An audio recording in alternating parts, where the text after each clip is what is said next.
Beat Street, for the record, was New York's way of living, and that's how they live, and more power to them. But in California, yeah, we have the ocean, the playa, vamos a la playa. You know, we have the chile verde, the carne asada, and the low riders, you know, the guacamole, salsita, you know, we have that swagger, that Latino swagger, and it shows in the movie. The thing is, electro rock had people from other parts of East LA. We had some pretty intense influences just because California has it like that. And the thing is, I hate it when people say, okay, Beat Street was better.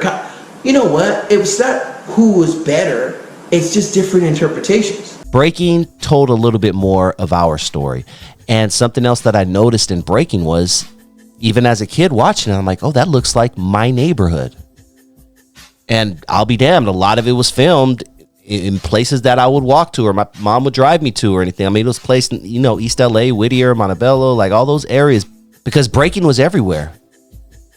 It was all over LA, but they did a really good job of portraying where in LA was like. I literally was like, oh, that looks like my neighborhood. So that's why I guess I should say I relate more to Breaking than I do to Beat Street.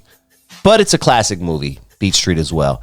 You comment down below. Let me know, what do you prefer, Breaking or Beat Street? And you can't say both. Just pick one. I picked one. I said Breaking. Even though I love both movies and I know both movies pretty much by heart, I still love Breaking just a little bit more for the nostalgic factor. Before we move on, I'm going to ask you guys to hit that like button. If you have not already, please smash that like button. Hit it, hit it, hit it. I really need you guys to please help me out with that, because there's nothing more than that helps out my channel than you hitting that like button. And if this is your first time joining the channel and you like what you hear, please hit that subscribe button. And also, if you are feeling a little bit generous, there is a $sign right there in the live chat. You can hit that $sign and throw your boy a few dollars. If you're watching after this is live, you can super thanks me, which what they call it. You can send me a super thanks. You can send me money while the show is already posted.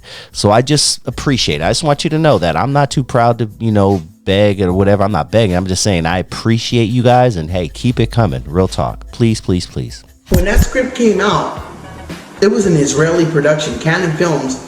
It wasn't a black production. It wasn't a Puerto Rican production.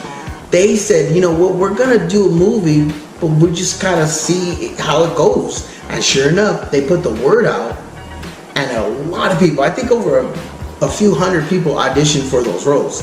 When we went in, I remember they were pairing people. Okay, let me put this person with that. And they were trying to find Turbo and Ozone. We didn't have that problem, because when me and Shabadoo came in, they went, that's Turbo and Ozone. I naturally have a hyper personality when I'm happy. It just happens. I came in there as Boogaloo Shrimp to some Israeli people, and they're going, Shrimp? What is it? Look at my name, Boogaloo Shrimp. Sounds like something from Louisiana that's like extra crispy, but Boogaloo Shrimp. Then a Puerto Rican named Shabadoo. To people from Israel, they were like Shabadoo and Shrimp.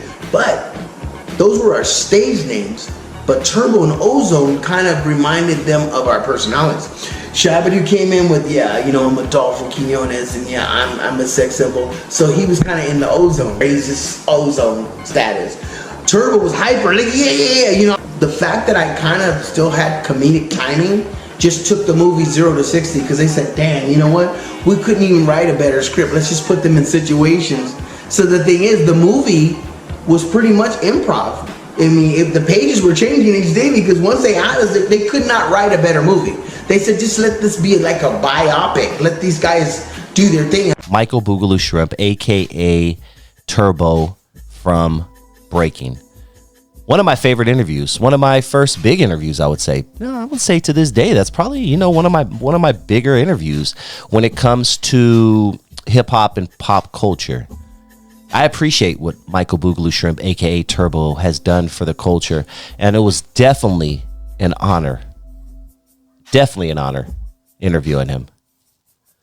But it's so crazy to me, man. 40 years. I can't believe this movie is 40 years old.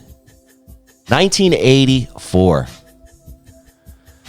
Oh, time is moving too fast. Am I the only one who feels like time is moving crazy fast. Like way too fast for my life. I don't remember time moving this fast 20 years ago. Do y'all? Am I tripping? Like it's Friday. It's always Friday. I don't even get excited for Fridays anymore because it's always Friday now. Like it seems like life is just moving too fast. And if there's one thing I've learned, especially just in the past few years, is to live life to the fullest and to live every day damn near like it's your last. You know, you kind of got to unfortunately have that mindset. You got to have that mindset. Don't put shit off. If you love someone, tell them you love them. If you don't like someone, don't hang around with them. Just disappear. Like don't make room. Don't make time for BS people. Someone's wasting your time and you realize, you know what, this person ain't doing S for my life. This person ain't doing shit for me. Depart from that person, bro. This is just me talking now. This ain't nothing to do with breaking. This is just me as an old man Dusty, sharing my thoughts with you guys. Dude, just if you love somebody, tell them. If you don't like somebody, tell them to F off, basically. But that's my little spiel. Let's keep going. Let's go back to the movie. But yes, Breaking. All right, so you guys remember Canon Films? Canon Films, I think, is the ones that, am I mistaken? Is Canon Films the one that produced this? Canon Films, yes, man. Do you guys remember Canon Films? Were they like an indie type of, I think they were like an indie sort of type of label, but movie company, but they ended up producing some movies that, you know, really just, you know, were hits. I mean, they did some Chuck Norris movies. They did Rambo, right? They did some Rambo movies. They did a bunch of random movies. And, of course, Breaking. I'm at a crossroads every damn day, looking back in my past when I sleep. But living on the edge, not doing enough. Iniquity down to my feet. What do I do when I need a little food and I gotta get the money for the rent? Fall to my knees, pray to the Lord, come my son, he can give me some money, repent. What, thank you. I really love you, baby, so I spank you. Life is a west straight fucking you up. Living in a prison, I'ma shank you. So what's love got to do with it? With my heart on my sleeve, I'm a foe. But she said she loved me, she wanted to hug me under my sheets, stomach's get told. And I spy with my little mind's eye, dreams that'll be beyond what you can see in daylight, baby, ignore the rain. And everything gon' be okay. And while the world burns, I'll be near the skyline, and I'll be biding my time till I can ride the wave. Then everything gon' be okay. Yeah. What are the chances? You're picking a flight, we're leaving tonight. Pack up your bags, we're leaving this place in this bag.